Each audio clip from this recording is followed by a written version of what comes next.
Olá, meus amigos, sejam bem-vindos ao canal Caminho Espírita. Eu sou Paulo Ramos. Vamos apresentar a todos o Evangelho segundo o Espiritismo, Bem-aventurados os aflitos, no capítulo 5, Causas anteriores das aflições, só que agora no item 9. Esse capítulo é o maior capítulo do Evangelho segundo o Espiritismo. É porque são muitas as aflições, né? Vamos ao nosso estudo logo após a nossa vinheta.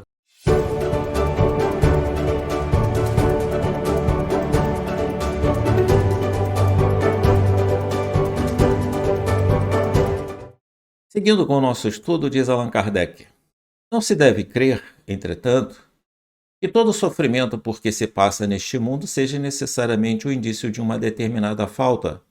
Trata-se frequentemente de simples provas escolhidas pelo espírito para acabar a sua purificação e acelerar o seu adiantamento. Esse é um ponto que nós devemos observar. Não julgar os nossos semelhantes porque estão passando por certos sofrimentos e dizer que eles estão passando por expiações.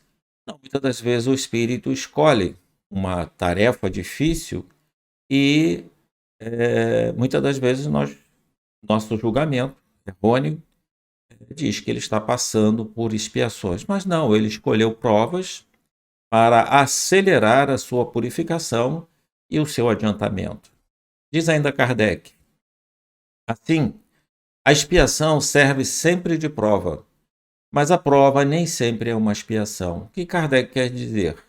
Ele diz o seguinte: a expiação ela serve como prova para um futuro melhor, eliminando, acabando com as suas faltas, as faltas que foram cometidas nesta existência ou em outras existências. O espírito está pronto para pedir novas provas e acelerar o seu progresso. Então, Kardec diz: a prova nem sempre é uma expiação, porque o espírito pode ter escolhido determinadas missões, trabalhos, para acelerar o seu progresso.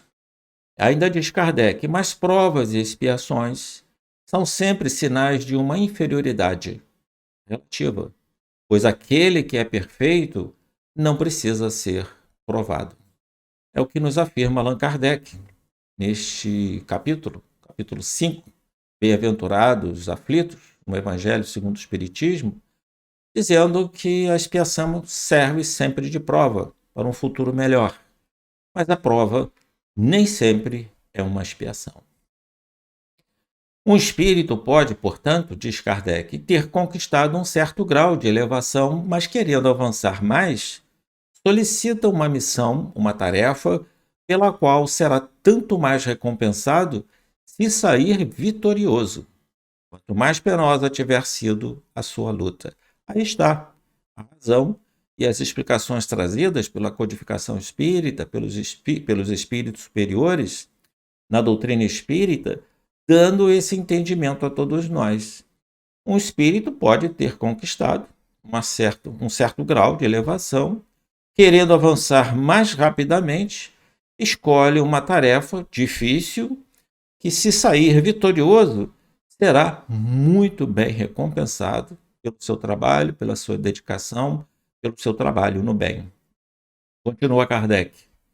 São esses, mais especialmente, os casos das pessoas de tendências naturalmente boas, de alma elevada, de sentimentos nobres, inatos, que parecem nada trazer de mal de sua precedente existência e que sofrem com resignação cristã as maiores dores, pedindo forças a Deus para suportá-las sem reclamar.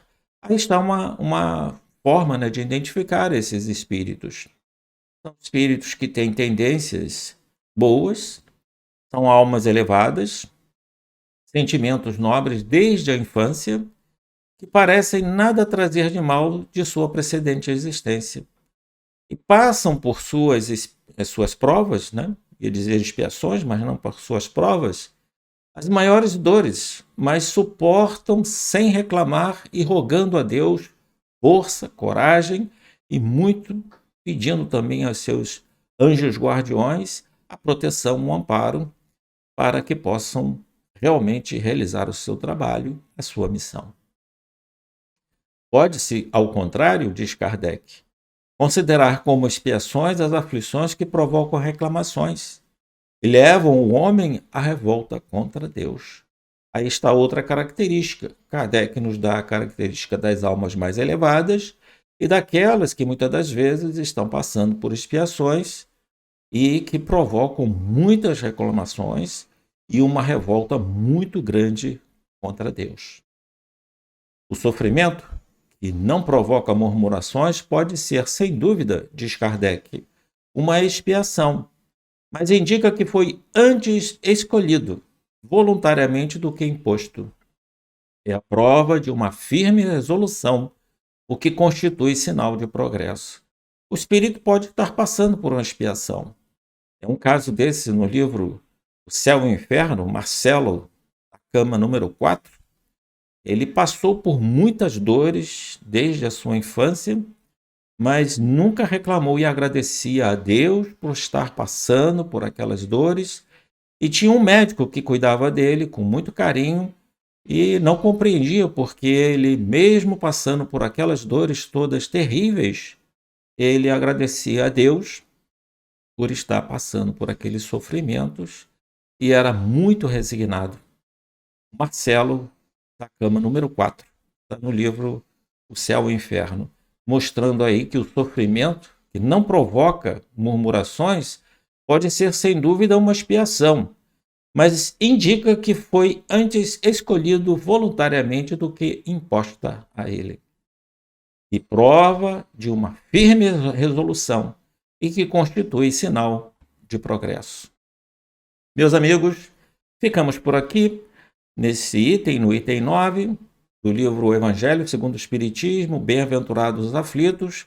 Continuemos com os nossos estudos, clique no sininho, inscreva-se no canal para que nós possamos estudar juntos esta doutrina que nos indica o caminho da nossa felicidade. Nos dá a bússola que indica a direção da nossa felicidade. A todos, muita paz.